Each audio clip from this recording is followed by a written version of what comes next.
You can have a second and a third and a fourth location without doing any of this stuff. But if you want to do it with the least amount of stress possible, this is how I would do it. Here's the guarantee. If you go and do all these things before you open your second office, you'll be very happy that you did them. Welcome back to another episode of My Dental Playbook. I'm your co-host, Gary Bird.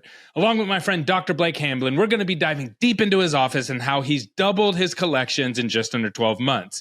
We're also going to be talking about his journey to a $10 million practice and what he needs to do to get there. You're going to see behind the curtain, and Dr. Blake is amazing at sharing the hard details that you need to know so you can do the same too. If you want to grow, this is the show for you. Stay tuned. All right. Welcome back to episode number 2 of how to make sure that your ducks are in a row before you open your second location. We've seen this over and over and over again. Someone has a really successful office. They open a second office and it just absolutely falls apart because it's harder. So there's some things Dr. Blake has been working on as he's thinking about possibly someday opening a second office. And if you haven't watched the first episode, it's the first pillar that you have to have in place, which is systems. And we went deep into systems. We gave a ton of resources around that. And today we're going to cover the other pillar. So systems are one of the most important things that you need to have for a new practice. But then number 2 is going to be profit. 3 is marketing. Number 4 is a practice leader to bring with you to the new location, which is really smart. And then lastly, attracting and retaining dentists. Dentistry is really important to have dentists. It's hard to do dentistry without dentists. So that is a must. So let's jump into this. Let's talk about profit. So what do you need to have in place profit wise at your first location before you even consider a second location? I don't know if it's necessarily a number. It's just that you have to understand that you're running a business, and as much as you want to scale, you've got to make sure that you're making money somewhere.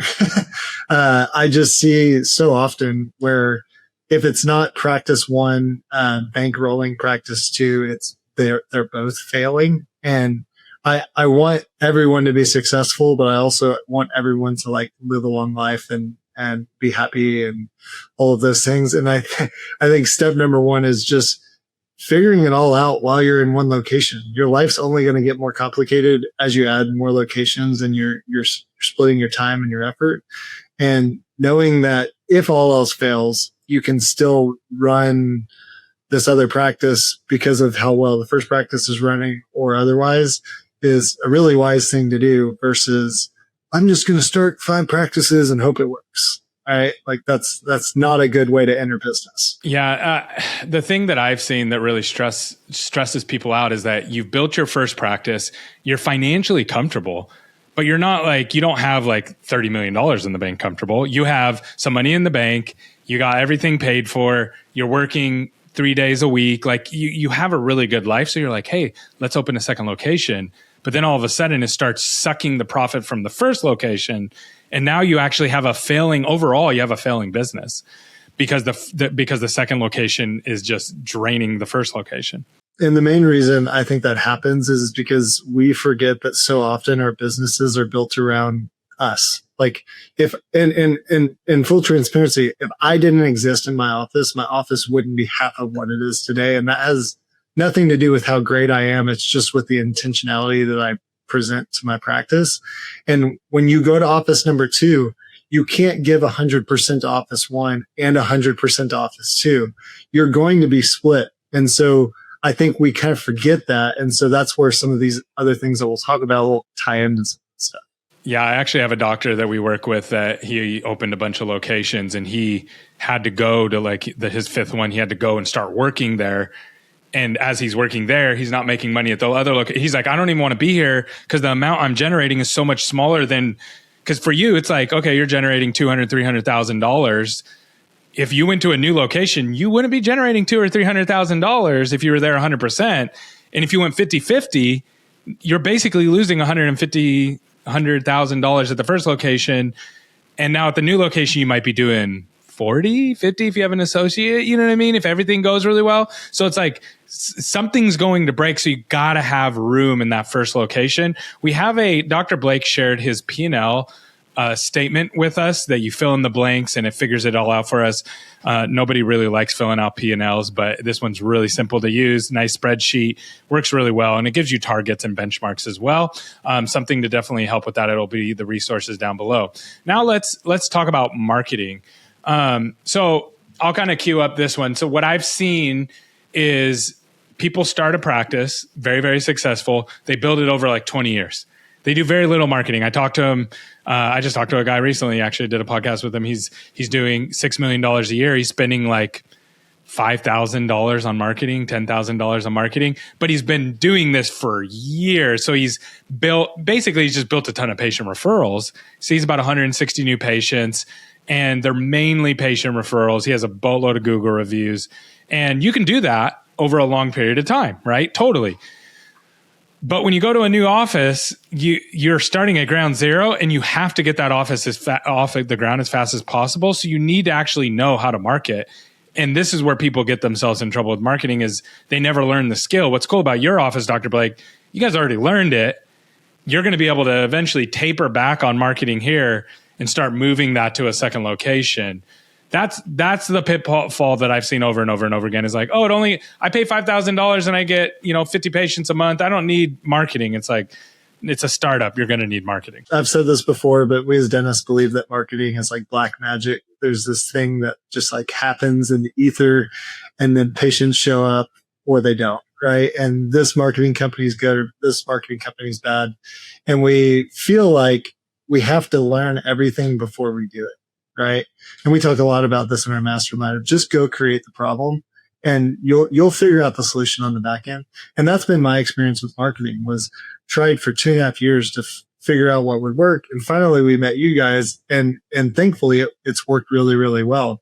But through that process, I've learned so much about marketing. I've learned more things than you probably even know that you've taught me about marketing. Right. And so there are conversations, and there's ways I would approach a second location that now, having done it in the first location, I'm just infinitely better. Just like with building the building. Like I think we did a great job building the building, but I bet I paid about 20% more than I would have if I built another building. And the same thing's true. And I'm sure you have things like, oh, I wish we would have put this here rather than there. You know what I mean? Like, you just don't know until you do it.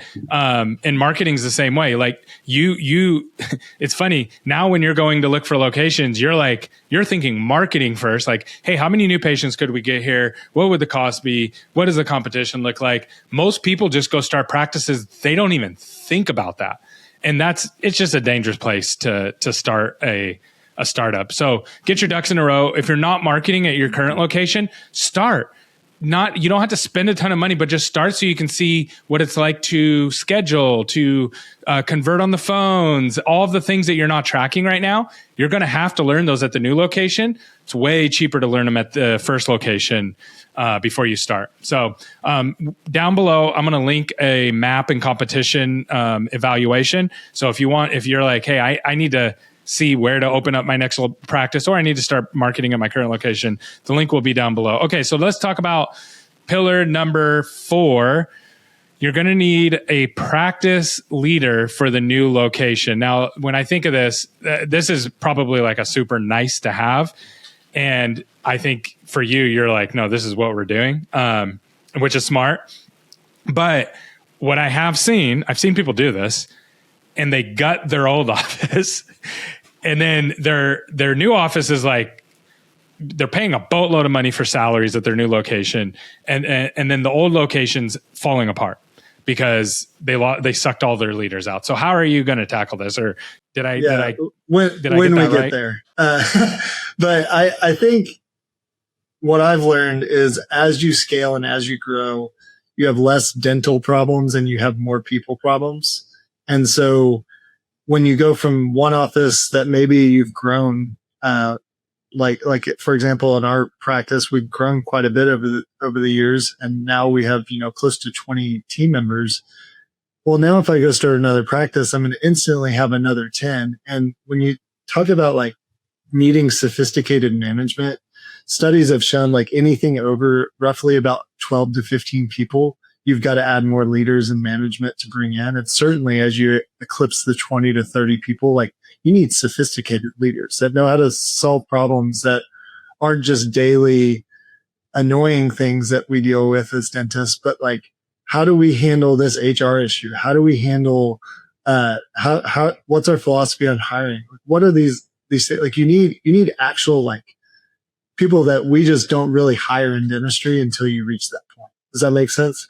And yeah, it's like basically it's an office manager if an office manager was really an office manager, or because most people use them as like their TC and their front desk and their office, like they're not really managing anybody. They're doing duties that you don't want to give to somebody else. But an office manager would manage everybody in the team, and they're the ones making sure everything's happening. Or a regional manager would be like the next step up from that. If you had 4 or 5 offices, they're overseeing those 4 or 5 offices. But yeah, most offices don't have that infrastructure that's working on the business. They're not actually working in the business. Yeah, and you're going to hit a point in which you just get overwhelmed, and you're like, I need someone else who understands what I'm going through, and that practice leader can often be that. It may not, and I'm a big fan of having a dentist be a leader in the practice, but you still need somebody that gets it from the operational standpoint. You need somebody that gets like what you're mentally and physically going through when you have to have that tough conversation with Sally because she's late for the 15th time. Like those are the hard things that wear on you. And if you try to do it on your own and try to split it, you can do it. You're just going to pay a price for that. Yeah. So anybody who's a parent's going to understand this statement. Anybody who's not going to understand it. You have to have good cop, bad cop. You have to.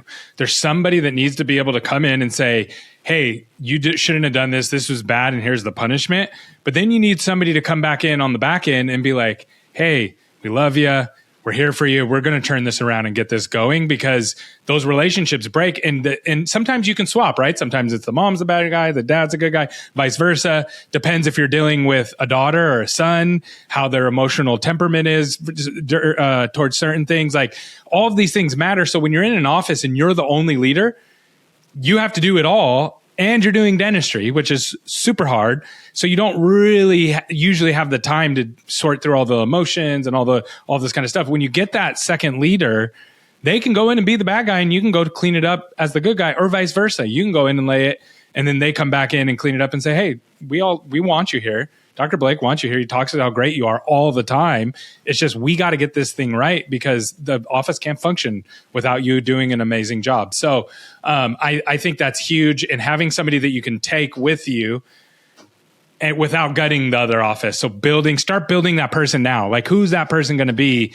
And maybe even build 2 people. And something that I've seen that works really well with this, if you want to start developing these next like level 2 or tier 2 leaders, is start to give them duties or jobs, not the whole job, and don't dump all the work on them, but give them one project that a leader would normally do, and tell them, say, hey, I want to give you this. I think you're ready for it. I want to see how you do. And then I want to work through it with you, and I want to help you with it, and give them a leader opportunity and an opportunity to lead, and see how they do. And if they do well, and you can do that with 2 people. I've done that where I'll have 2 people running simultaneously, like giving them leadership opportunities and seeing how they respond to them. So you don't just give somebody the job. Here's the big mistake that I see is people give people a leadership position because they're good at the job. Worst thing you can do.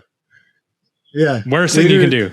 Just because you're good at marketing doesn't mean you can manage a marketing team. That my mentor has, and he just says leadership is assumed before it's assigned. And what you just explained is like, let them prove to you that they can do the job before you give them the title of the job. So totally. I'm totally with you. That's exactly right. And it's you can see really quickly if someone has the ability to lead. It's a totally different skill set than anything else you're doing in the office. And even if you're not good at leading, because a lot of dentists, they want to do dentistry, they don't want to lead an office. You can actually watch how they interact with other people, or even how they lead you in certain situations. And that if you can be humble enough, when you see somebody who can lead, like lean on them, allow them to become the leader. It'll make your job infinitely easier. That's a great one. Okay, last one. So the fifth pillar. So we got systems, and then we gave you in part one, go back and watch that. And we gave you the 5 different parts of the systems you need to make sure that you have: profit, marketing, practice leader for new location, and attracting and retaining dentists. Now on this front, if you want to, do you want to plug some of the opportunities you have for this? Because I know you're... Yeah, so we're actually in the process of hiring. By the time this airs, we will have filled that position. But I do believe that probably by the end of this year, maybe early next year, we will probably need another doctor as well. And so, yeah, going into that, obviously you need dentists to be able to practice dentistry. And having a good recruiting method for that, it's been funny. I've been interviewing, 4 or 5 dentists a day for the past week or two. And the same question I get, what are you looking for in an associate? And I think I've surprised them because they're like, is it a full-time or part-time position? I said, I'm just looking for the right person. I'm happy for if it's a part-time dentist, then great. I'll figure out how to fill the back end. We'll find 2 part-time dentists. I'm looking for the right fit. And for me, if I was going into another location, I would want somebody that, has had time. And I think Jason actually mentioned this, but, spend some time in the flagship, really learn the culture, really learn how we do things. And then they can go be that practice leader in another location where you might stay there, or you may backfill them with another associate. But attracting and retaining great dentists and making that position so good that they don't want to leave is what I try to do. Now there's going to be people that no matter what, they want to be an owner, and they could be killing it as an associate. They could be producing, $1.5 million a year, taking home, 400, 500 grand a year doing that. But they just want to be a leader. They want to be an owner of the practice, and they want it to be theirs. And that's awesome. Like, they should do that. But I think if you can do some of the things that we've talked about, like feeding the associate, making sure that the associate's got treatment on their schedule, it'll go a long way in keeping them around. Got it. Yep. I totally agree. And as we said before, like, the most important thing to have a dental office is to have dentists. If you open a location and you have rent, you have all the supplies, staff. all the employees, staff. Yeah. You have all this stuff going, all these fixed costs, and your dentist stinks because no one wants to buy treatment from them, or they're over treating, or they're just not getting it done clinically, that you're like 3 to 6 months out from getting another one. Like, you got to have that person that you can lean on. So why not start them at your first location and see how they do, and then say, hey, let's move over here. We're going to give you another opportunity, and you'll get to do more of the stuff that you want to do. So I totally agree with that. I've seen that over and over and over again, where offices open and then they got to immediately close, because Aspen's dealing with that right now. They're shutting down across the country because they can't fill their offices. And to be clear, you can do this. You can have a second and a third and a fourth location without doing any of this stuff. But if you want to do it with the least amount of stress possible, this is how I would do it. And I'm not saying I have the answers, but this is though you asked me this is what you're piecing together right now to go and do it. And I think it's really helpful. It's very thoughtful. And you've watched a lot of other people do it right. And you've watched a lot of people do it wrong too. And so this is just the things that we've seen. Here's the guarantee. If you go and do all these things before you open your second office, you'll be very happy that you did them. I remember that. Yeah, that's it. Like, is there other stuff you need to worry about? Absolutely. But get these things in place first. Your life will be much better at the second location. So great show. I appreciate you sharing all your wisdom, and I know how busy you are. So thanks just for hopping on and sharing all this good stuff with the audience. Of course. I'm glad I could do it. Peace.